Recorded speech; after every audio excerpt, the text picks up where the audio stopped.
Wasn't me. Wednesday's edition of the vlog, Culotta and the Prince, right here, 1045ESPN.com. Kevin Mawai in for the center of the week. Catch us 7 to 9 a.m. daily. Tons of reaction on La'el Collins.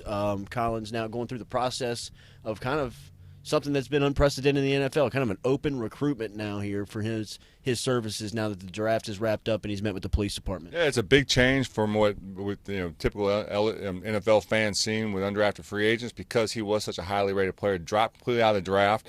If found to have nothing to do with this murder here in Baton Rouge, then everybody wants him at a very cheap rate. It's like getting a Maybach for like the price of a Toyota. You just take advantage of it, and the beauty is he gets to pick his team, and he'll be eligible for a contract restructure a lot sooner than everybody else in the 256 players in his draft class will have to wait until at least the end of their third year. He can get a restructure after 2, which can then bump his salary up to where it should have been paid in the first round of the draft. $8 million signing bonus suspended and lost throughout this process. You can't recoup that over the next couple of years, but if anything, this process gives him an opportunity to get back to the negotiating table pretty quick. Yeah, everybody talks about the second contract and how quick the clock needs to start to get that second contract, which is a fallacy in itself, just that whole thought process.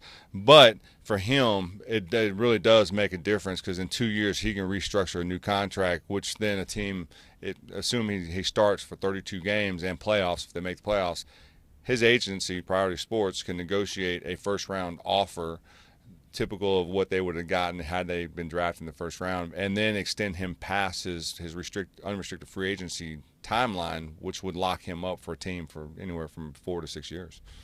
We saw yesterday a couple of former teammates from LSU come down to Baton Rouge from South Beach, including Jarvis Landry and Anthony Johnson. Kelvin Shepard was involved. Mike Pouncey came down as well from the Miami Dolphins.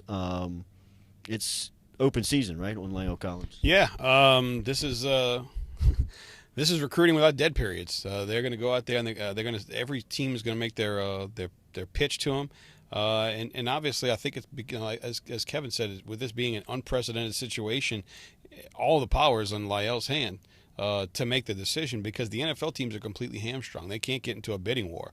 He's going to play for what is the minimum for his first and second year, and whatever they have left of the $88,000 they've used to sign rookie free agents.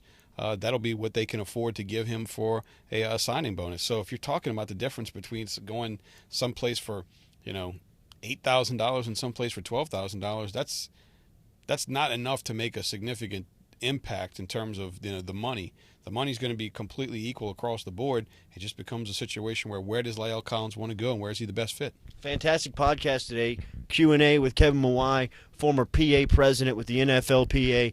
Lots of questions today that people had from listeners to us that he answered with his Center of the Week edition from 7 to 9 a.m. every Wednesday, 8 o'clock. Mawai's with us. We talk about download the podcast and listen to the podcast an awful lot.